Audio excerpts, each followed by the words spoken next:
What is police brutality? Well, it depends on where you live. When can police officers use force? And when is use of force excessive? Those questions hang in the air after the family of Jonathan Farrell, an unarmed 24-year-old man, shot 10 times by Charlotte police officer Randall Carrick last September, and pronounced dead at the scene, filed a wrongful death lawsuit in civil court on Monday. There are no hard national standards, no binding state policies, not even a national database that tracks how often, where, and under what circumstances police use deadly force. The result, say scholars, is a freewheeling space in American law and police policy. The nation's 17,000 law enforcement agencies set their own terms, and when citizens cry foul, the courts spit out wildly inconsistent results. Pick up the paper any day and there's an excessive force case here and an excessive force case there, and yet there's no national data at all, says William Terrell, a professor of criminal justice at Michigan State University. That contributes to a larger problem of excess subjectivity, he says, where cops who commit brutality can end up going free, guilty of what Terrell calls lawfully awful behavior. The legal test for excessive use of force, according to a 1989 Supreme Court ruling, is whether the police officer reasonably believed that the force he or she used was necessary to accomplish a legitimate goal. But there are no universal definitions of reasonably or necessary, and in a drive from one jurisdiction to another, the court standards and the local police department policies can shift as briskly as songs on the radio. Excess in the eyes of the beholder, adds Terrell, a former military police officer. To one officer, objectively reasonable means that if you don't give me your license, I get to use soft hands. And in another town, the same resistance means I can pull you through the car window. I can tase you. That leaves the lower courts to often inconsistent and sometimes ill-considered conclusions, says Rachel Harmon, a professor of law at the University of Virginia. They support a bullet fired in Newark, perhaps, and find a similar shot unconstitutional in Trenton. The result, she says, is a national patchwork, one where many unconstitutional uses of force go uncompensated and undeterred. This soft spot in the law and the data exists at a time when police shootings seem to be on the rise in many cities. Charlotte police killed 5 people last year, the most in a decade. But less city manager Ron Carley told the Charlotte Observer than were killed by police in Washington, Memphis, Fort Worth, or Austin, all of which have seen their own numbers creep upward. Boston police, along with their counterparts at the state level, have fired more bullets in each of the last 5 years, hitting at least 23 people last year, 11 of them fatally. Philadelphia police shot 52 people in 2012, prompting the commissioner to ask the U.S. Justice Department for a special review. Dallas, Miami, Baltimore, Chicago, Houston, Las Vegas, Los Angeles, New York City all have been rocked by use of force scandals in recent years. But does any of this add up to a national problem? No one knows for sure. The FBI is a clearinghouse for national crime data, from break-ins on the San Francisco Bay to stolen property on the streets of New York. While it issues an annual report on law enforcement killed or assaulted by civilians, it does not do the same for civilians unjustifiably killed or assaulted by police.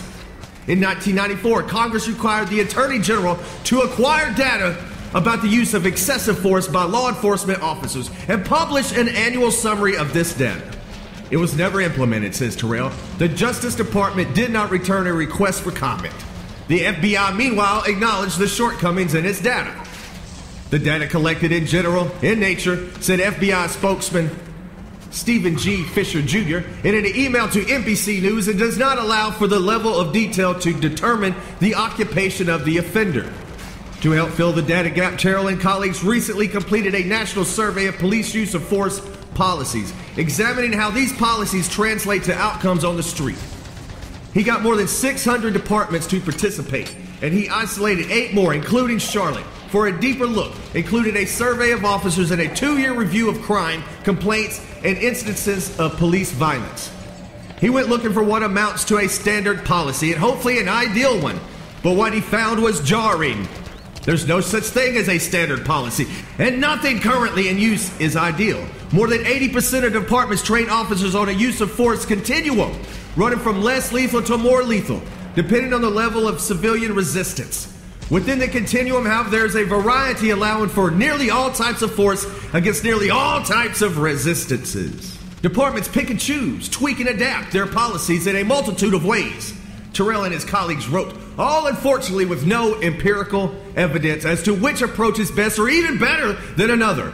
Based on the survey results, Terrell picked 8 comparable cities for a closer look, and he won cooperation from Charlotte, Portland, Albuquerque, Colorado Springs, St. Petersburg, Fort Wayne, and Knoxville. That offered him a good mix of policies on police violence, and by stacking one policy against another, he hoped to isolate the best one, something researchers have never been able to do before. The result could bolster the case argued by the family of Farrell, the former football player killed by Charlotte police last summer. In fact, when contacted by NBC News, Professor Terrell acknowledged that he had just been retained by the family, who hoped to incorporate his results and possibly his testimony into their case. Terrell concluded that Charlotte police officers had one of the worst policies under review.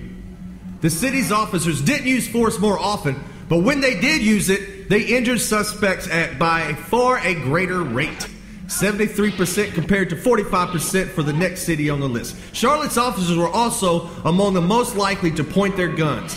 And compared to other cities that use more force relative to citizen resistance, Charlotte's officers also rated their city's force policy as a comparatively unhelpful and vague. Charlotte police did not respond to a request for comment on these findings, but Chief Rodney Monroe has defended his city's police training as adequate, even as his department was called Carrick's actions excessive, and supported the state's charge of voluntary manslaughter. In a twist that's typical in use of force cases, Terrell says his findings may actually help Carrick beat the criminal charges against him. The fact that Charlotte's officers may be more likely to draw their guns, injure their suspects, and feel unassisted by their own policies in similar cities may help suggest what Kendrick did wasn't the real result of bad faith, but bad policing, which isn't in itself a crime. It's an odd world we live in, says Terrell. I don't understand it myself. Brothers and sisters, the show you are about to listen to contains explicit content. The Scrap Pile Podcast is a blend of politics, comedy, music, and opinion, exposing the erosions of our freedoms. Bully cops, crooked politicians, and all other puppet masters. You have been warned. Ladies and gentlemen, welcome!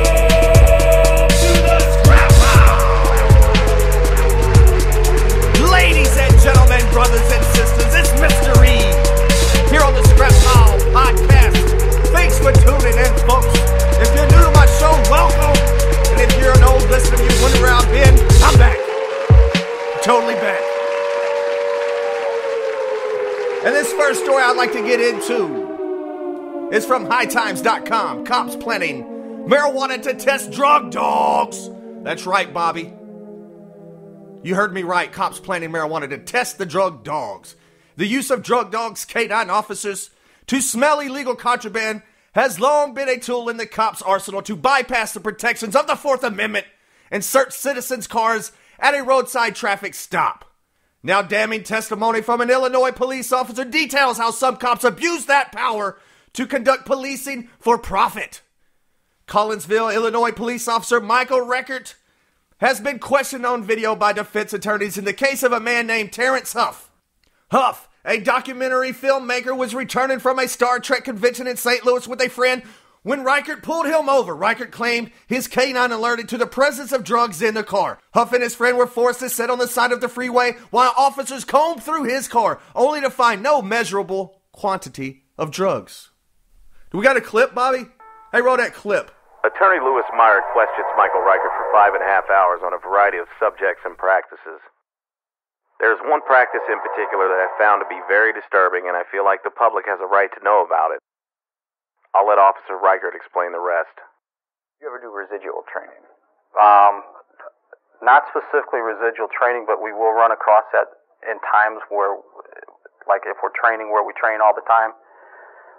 We've had issues where we put dope here, marijuana, whatever it is. We had a hide here, and then later in the night moved it, and the dog will still alert to that residual spot where it was. Right. And do you know what the smallest amount of, I guess, any hide that you've tested with Macho that he has found? Just wiping it on, taking the weed and wiping it on a door. Okay. But how long of a period afterwards? 15 minutes, 20 minutes, 30 minutes. Approximately how many vehicles do you think you've trained on with Macho? I could say 100 probably safely. Okay. And where do these vehicles come from? Junkyards, parking lots, squad cars, everywhere. So, like parking lots, you ever go to like hotel parking lots and just... Yep. Like grocery store parking lots? Yep. And so you don't know who the owners of the cars are? We'll throw them on U-Haul trucks underneath big trucks and 18-wheelers and so forth. Okay. Do you ever get permission from the people whose vehicles they are? Sometimes. Okay. Have you ever done just without their permission? Yes. Okay. Have you ever gone to hotel clerks and asked, hey, is there anyone coming here from out of town paying in cash? Yes. Okay. Do you do that often? Occasionally. Okay. Why do you do that? Looking for drug traffickers and so forth. Okay. So you go to these hotels and say, hey, do you have any guests staying here that may have paid in cash or staying only a night? Typically I ask them if there's any suspicious people, meaning is there anybody that looks out of the ordinary. Hotels are used for partying and smoking dope, and we try to keep that element away. Okay. And then if someone says, yeah, there's this guy who checked in, he's leaving tomorrow, at this time do you usually go sit out near where he gets onto the highway? We'll run a plate and see if there's anything that, he's wants or whatever. You said there would be times we do training, you'll go to like a parking lot and just find some vehicles. Are those like just parking lots here in town? Yes. Okay. Do you ever go use any of the hotels that are right off the expressway? Yes. Okay. And then you'll get like a row of cars and you'll go plant a drug on like a tire? We'll find a truck or something that's off to the back side of it and throw it on there and do it, yeah. Okay. And then you'll obviously take the drugs off that truck. Yes, right? absolutely. Do you know if that scent stays on that vehicle? Probably for a time. So if that car was to get pulled over an hour later and a canine came, do you think it could possibly pick up that scent? I guess it's possible. If you've stayed at the Days Inn, Motel 6, or any hotel near the Bluff Road exit in Collinsville, Illinois, you may have unknowingly had drugs or drug scent planted on your vehicles. So imagine this. You wake up in your hotel, you gather your stuff, and you check out. You hit the highway. While driving along, you pass this guy. He pulls you over for whatever reason. Calls in a canine. Okay, here's the thing. I run my dog around your car, and on the passenger side, he starts scratching and barking. I now have probable cause to search in the state of Illinois. The dog alerts to a drug scent that had been planted on your vehicle. In most states, especially Illinois, that gives the officer probable cause to search your car. You are now detained on the roadside for however long it takes for the officer to tear through all of your belongings and every crack and crevice of your vehicle. You have no idea what's going on, and you have to ask yourself, how did this happen? Well, this is how it happened. Just wiping it on, taking the weed and wiping it on a door. Doesn't seem right to me either, but that's Michael Reichert, and he'll leave the lights on for you. Supreme Court. Pennsylvania cops no longer need a warrant to search citizens' vehicles. This is from LancasterOnline.com.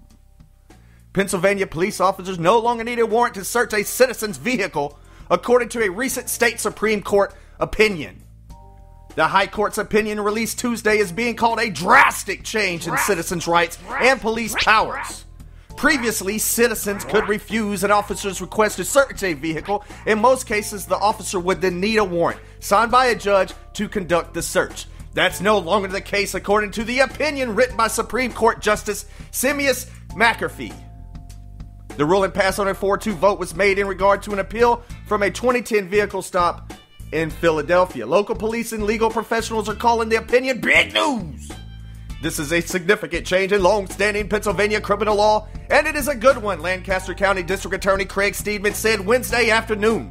Under prior law, an officer who smells marijuana inside a car, for example, could only search the car with the driver's consent, or if illegal substance were in plain view. Bobby. So, no more warrants needed. The opinion announcing the judgment of the court, Mr. Justice McCaffrey. In this case, we again address the requirements in this Commonwealth for a warrantless search of a motor vehicle.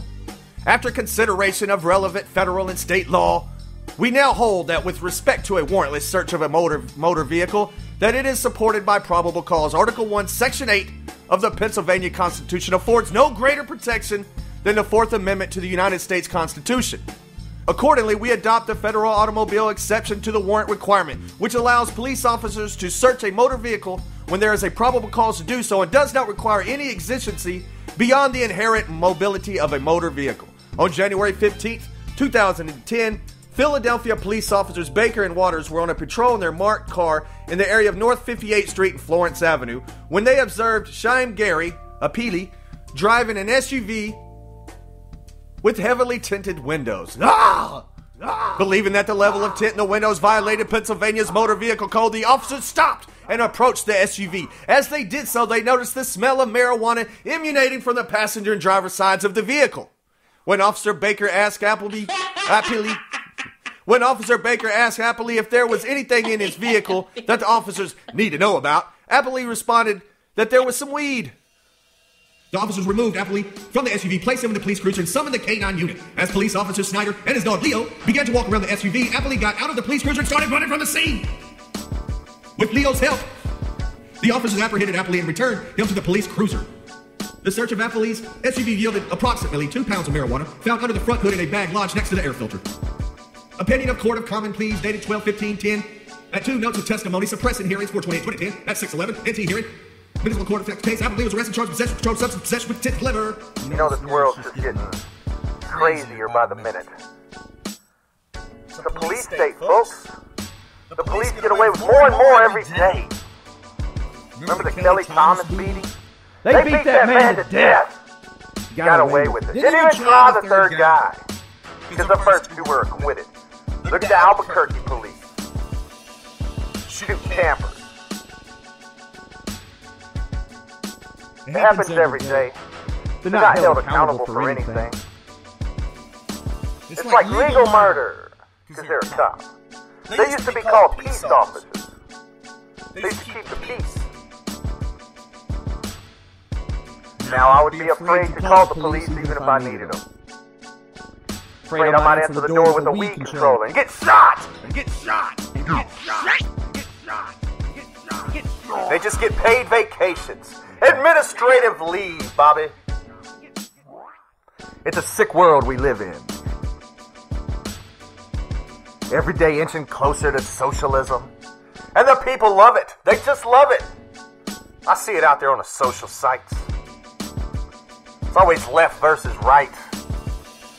When are you guys going to realize there is no left and right? It's all a ploy to divide and conquer. Keep everybody arguing over dumb shit. Shit that don't matter. No, I'm on the left. No, I'm right. I'm a liberal. I'm a conservative. The fuck, man? Where's this shit coming to? Where do you think we're gonna be in 5 years? Total police. It's already pretty bad.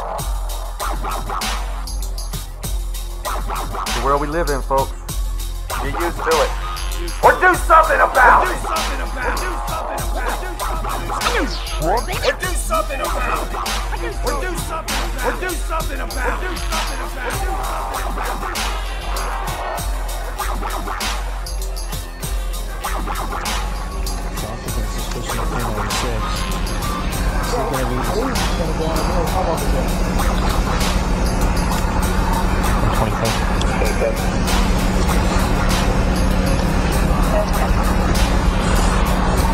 Could you check an RMS for Ronnie Casey Hole? Feet out in front of you. Feet out in front of you. No fucking running, man. Okay, be nice. Yeah. Feet out in front of you. Put your feet out in front of you. Feet out in front of you.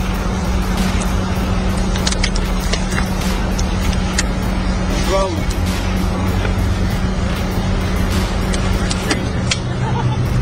Hands on your fucking knees.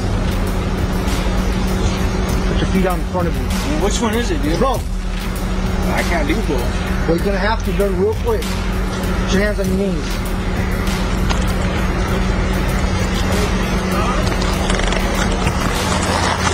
Now, see my fist? Yeah, what about him? It's getting ready to fuck you up. Start punching, dude. You don't fucking stop listening. It sucks. Okay? Put your fucking hands on your knees. Well, hey, I'm sick of playing games. Which one is it? Put your fucking hands on your knees. Would you just fucking put your hands? Would you just fucking... Alright! Get on the ground now. Get on the ground. Get on the ground.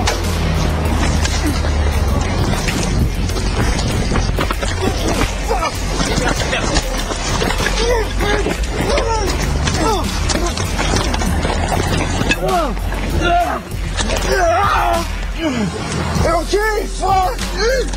Okay. I'm sorry, dude. I'm sorry. I'm sorry. What's on my hands? Put your hands on your back. Put your hands behind your back. Okay, dude. Okay. Okay. Put your hands on your back. Okay. Put your hands on your back. Oh, shit.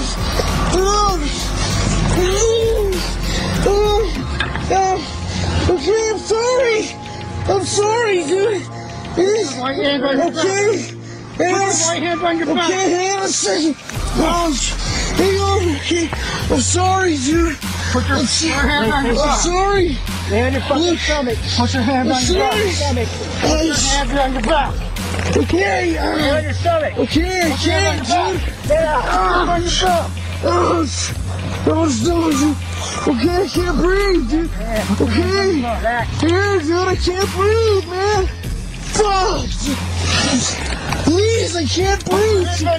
Okay. I can't breathe, man. Put your hands on your back. Okay, here. Here, dude. Please. Hey, Corona. I can't, dude. I fucking can't. Fuck. Okay, man. I can't breathe. I can't breathe, sir. Okay. I can't fucking breathe. I can't, dude. Please. Help him. Okay. Hey, I'm sorry, man. Okay. I'm sorry. Joe, go to your right. Hey, go to your right. I'm sorry. Hold on. I'm sorry, dude. I'm sorry, dude. Please. Take the guy, dude. I'm sorry. Go down. Face down. Okay, put your face down. Okay. Ouch. Don't resist me. Please.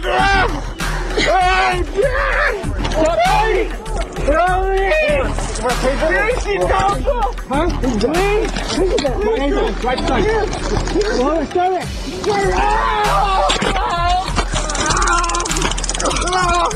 Okay. Here, dude. Here, just come. Please. Come on. Please go, dude. Please.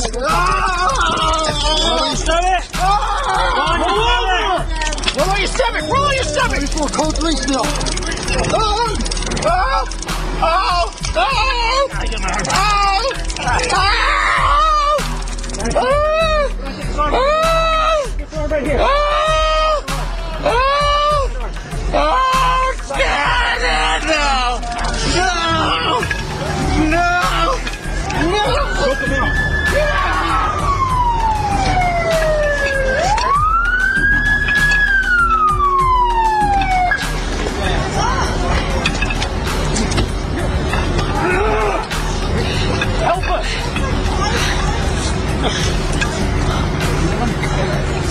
He's on something. Here, I got this.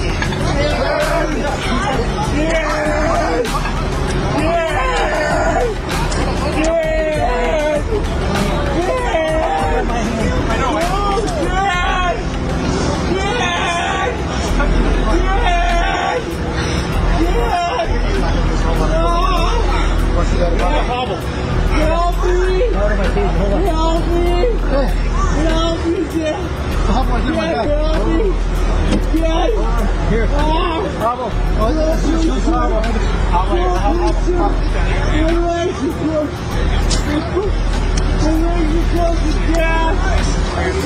Lay down.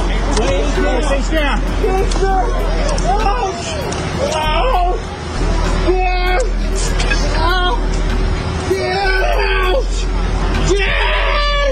Blood everywhere. God help me! God help me, God! Help me! Please, God! Help me! Help me, please, God! Oh! Oh, God! I can't breathe! Dad! Help me! Help me, Dad! Help me, Dad! Help me, no! Okay, help me! Okay, help me, please. Let go of me. I can't breathe, sir. Oh, ow, ow, ow, no, no,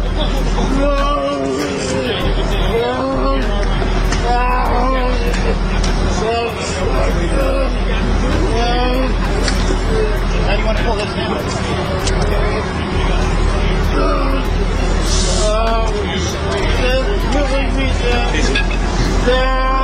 So he's got together already in the front? He's in the front. Okay, that's what I think. Because of the fight. Okay, I don't want to take those off. He's still going to fight. Yeah. He's so fine, dude. Relax. Relax. Relax. Okay, What's this guy's name? That around to his... You don't even know. I'm trying to get it. Did we see the pull him up? Relax. Relax. Oh, we got to refill this length up. Wait, you want to do that? Sure. Hold up and relax. Pull up and give it. Okay, just one step. He's still fighting. Okay. Please put him in the front though. Can you hook that right here in the front? Yeah, let me get the glove out and I'll get you. The chain's right there. All right. I see him right there.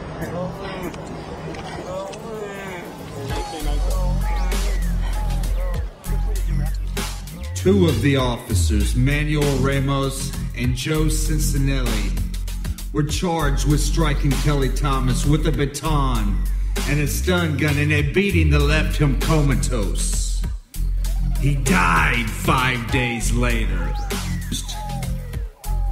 An Orange County jury found the two former Fullerton police officers accused of killing a schizophrenic homeless man, Kelly Thomas, not guilty.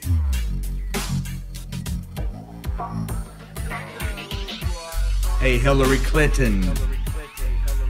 We haven't forgotten about Benghazi.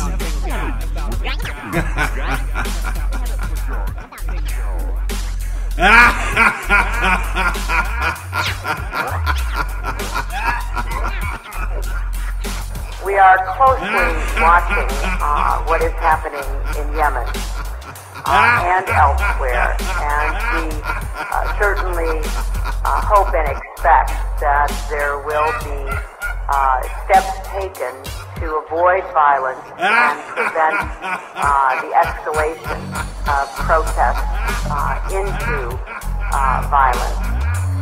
I also want to take a moment to address the video circulating on the internet that has led to these protests in a number of countries. Let me state very clearly, and I hope it is obvious, that the United States government had absolutely nothing to do with this video. We absolutely reject its content and message. America's commitment to religious tolerance goes back to the very beginning of our nation.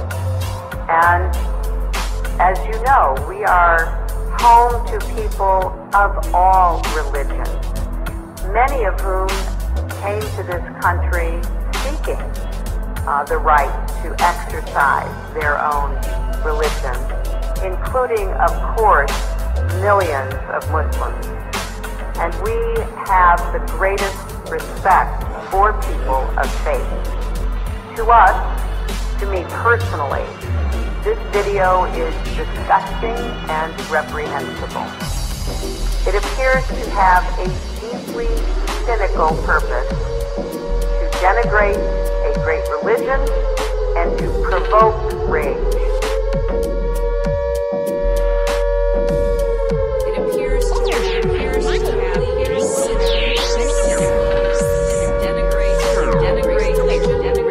It appears to have a deeply cynical purpose, to denigrate a great religion and to provoke rage.